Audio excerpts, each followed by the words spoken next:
नमस्कार दोस्तों, स्वागत है आप सबका रियल फैक्ट में। आज का जो मुद्दा है बहुत ही शर्मनाक कर देने वाला मुद्दा है। भारत का सबसे बड़ा सेक्स कांड 2976 सेक्स वीडियो एक पेन ड्राइव में मिला। आरोपी सांसद जर्मनी फरार। यानी इतनी बड़ी वारदात करने वाला जो व्यक्ति है वह कोई साधारण व्यक्ति नहीं है। देश के 11वें प्रधानमंत्री एच.डी. देवगौड़ा के पोते और कर्नाटक के पूर्व मुख्यमंत्री एच.डी. कुमारस्वामी के भतीजे प्रज्वल रेवन्ना है।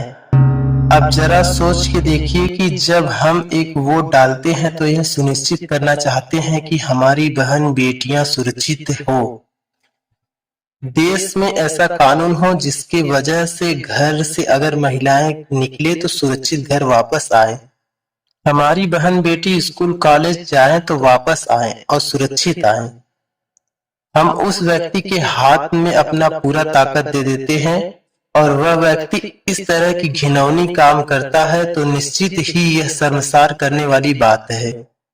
यह व्यक्ति किसी एक पार्टी का नहीं हो सकता, यह कोई भी हो सकता है। ऐसा नहीं कि ऐसे नेता सिर्फ बीजेपी में ही हुए होंगे और इतिहास इससे पहले भी है। दोस्तों, अगर पावर जनता से मिले और इस पावर का इस तरह से इस्तेमाल हो तो फिर इस देश का क्या होगा। मौजूदा सांसद और एनडीए के लोकसभा उम्मीदवार प्रज्वल रेवन्ना पर यौन उत्पीड़न और कथित अश्लील वीडियो कांड का आरोप है। कर्नाटक सरकार ने रेवन्ना के खिलाफ मामले की जांच के लिए एक विशेष जांच दल एसआईटी बनाई गई। कर्नाटक में जेडीएस के साथ संगठन में लोकसभा चुनाव लड़ रही भारतीय जनता पार्टी ने प्रज्वल रेवन्ना के कथित सेक्स टेप विवाद के बीच उनसे दूरी बना ली है। इस बीच कांग्रेस ने रविवार को गंभीर आरोप लगाते हुए दावा किया कि अश्लील वीडियो से भरी एक पेन ड्राइव सामने आई है और हसन जिले में अश्लील वीडियो क्लिप वायरल हो रही है। कांग्रेस पार्टी ने आरोप लगाया कि सांसद और एनडीए उम्मीदवार प्रज्वल रेवन्ना ने हजारों महिलाओं का यौन उत्पीड़न किया और उनके आपत्तिजनक वीडियो रिकॉर्ड किए। प्रज्वल रेवन्ना और उनके पिता जेडीएस नेता एच.डी. रेवन्ना के खिलाफ उनकी पूर्व घरेलू सहायिका की शिकायत के आधार पर यौन उत्पीड़न मामले में एफआईआर दर्ज की गई है। यह प्रज्वल रेवन्ना के जो पेन ड्राइव में वीडियो प्राप्त हुआ है जिसमें 2000 से अधिक 2976 वीडियो सैकड़ों महिलाओं के साथ दुष्कर्म किए गए, उसमें पुलिस वाली महिला भी सुरक्षित नहीं है और जिस महिला ने आरोप लगाया है वह 4 साल से इस प्रज्वल रेवन्ना के घर पर नौकरी कर रही थी। दोस्तों, यह बात भी हो सकता है कि यह महिला खुद अपने चालाकी में रही होगी क्योंकि 4 साल से इसके साथ दुष्कर्म हो रहा है और अब बता रही है। पहले से नहीं बताई तो इसके भी आपने कोई प्लान रहे होंगे। लेकिन दोस्तों, इसके कोई भी प्लान रहा हो, अगर सांसद ने सैकड़ों महिलाओं के साथ इस तरह की घिनौना वारदात का अंजाम दिया है, यह कहीं से सही नहीं ठहराया जा सकता। अब जरा सोच के देखिए कि क्या हम अपनी वोट से किसी को पावर इसलिए देते हैं कि हमारी महिलाएं सुरक्षित ना रहे देश में? नहीं, बल्कि हम पावर इसलिए देते हैं कि हमारी महिलाएं सुरक्षित रहें। 24 तारीख को यह वीडियो वायरल हुआ और 26 को चुनाव होना था। 26 को चुनाव होने के बाद यह व्यक्ति लापता हो गया और इनकी जो पार्टी है, इस पार्टी का नाम जेडीएस पार्टी है। जेडीएस पार्टी 3 सीट पर चुनाव लड़ रही है। इस बार गठबंधन में बीजेपी के साथ है। अब बीजेपी और कांग्रेस एक दूसरे पर आरोप क्यों लगा रहे हैं? बीजेपी का कहना है कि कांग्रेस जिम्मेदार है क्योंकि सरकार वहां कांग्रेस की है, राज्य सरकार वहां कांग्रेस की है। इसने उसको सजा क्यों नहीं दिया, उसको पकड़ा क्यों नहीं, उसको भागने क्यों दिया, जबकि 26 तारीख को चुनाव था। 24 को पता चला, जब तक एसआईटी टीम गठित हुई या जो भी आनन फानन अधिकारियों ने शुरू किया तब तक वह फरार हो चुका था।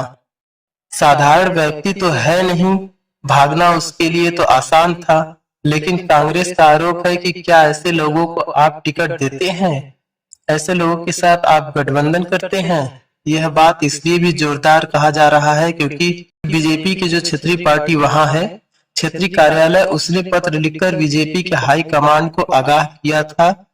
यह 24 दिसंबर को ही दिसंबर 2023 में कि भाई इसके साथ चुनाव नहीं लड़ जाए, यह व्यक्ति ठीक नहीं है। लेकिन बीजेपी ने उससे गठबंधन नहीं तोड़ा और आज अंजाम यह हुआ कि बीजेपी की भी मुश्किलें बढ़ गई है। इसमें एक बात और है, जैसे नीरव मोदी देश छोड़कर भाग गए, मेहुल चौकसी देश छोड़कर भाग गए, विजय माल्या देश छोड़कर भाग गए, आज रविन्ना भी देश छोड़ के भाग गए। उन सबके जैसा यह भी भागा है, सेम फार्मूला सेम प्लान। जब उसके ऊपर गाज गिरने वाला हो तो देश छोड़ के भाग गया। प्रज्वल रेवन्ना से पहले मोदी हो, चौकसी हो, मालिया हो, उन सबको कर्नाटक सरकार ने तो नहीं भगाया। और मेरा यह तो मानना है कि अगर बृजभूषण सिंह पर जांच होती तो देश की वो बेटियां जो देश के लिए मेडल जीती है, उसने अपना मेडल भी जाकर वापस कर दिया, लेकिन यह सरकार एक बार भी उसके ऊपर जांच नहीं करवाई। अगर जांच करवाती तो शायद दोस्त यह बृजभूषण सिंह भी भाग गया होता देश छोड़ के। लेकिन बृजभूषण सिंह तो चाहिए इस देश को, इसलिए इसके ऊपर भी जांच नहीं हुआ और जैसे ही प्रज्वल रेवन्ना के ऊपर जांच के लिए टीम बनाया गया कि यह फरार हो गया। सोचिए, जिस व्यक्ति का चुनाव 26 को और चुनाव के बाद वो फरार है। चुनाव हो चुका है, अब वहां के लोगों का क्या होगा अगर यह व्यक्ति वहां से चुनाव भी जीत जाता है। और सोचिए कि वहां के जनता कैसे व्यक्ति पर भरोसा कर रहा था। 5 साल से वह पहले से भी सांसद था। तो दोस्तों, नेता को पहचानना बहुत मुश्किल काम है। जब तक आप अपने आंख पे बंधी पट्टी नहीं खोलेंगे और ऐसे नेता को नहीं पहचानेंगे, तब तक आप ऐसे भ्रष्ट नेता को चुनते रहेंगे। और याद रहे, जो धर्म के नाम पर आपको लड़ाया जाता है, एक धर्म से दूसरे धर्म कभी खतरे में नहीं रहा है। अगर एक धर्म से दूसरे धर्म को खतरा होता तो यह बात जान लीजिए, अकबर की सेना में सेनापति कभी राजा मानसिंह नहीं होते। अगर धर्म से धर्म को खतरा होता तो महाराणा प्रताप के सेनापति कभी हकीम खान नहीं होते। तो दोस्तों, धर्म से धर्म को खतरा नहीं है, बल्कि धर्म के ठेकेदार को खतरा है और सिर्फ कुर्सी को खतरा है। बाकी आप समझदार हैं। इस बार वोट जाति धर्म से ऊपर उठकर देश के लिए किया जाए। जय हिंद, जय भारत।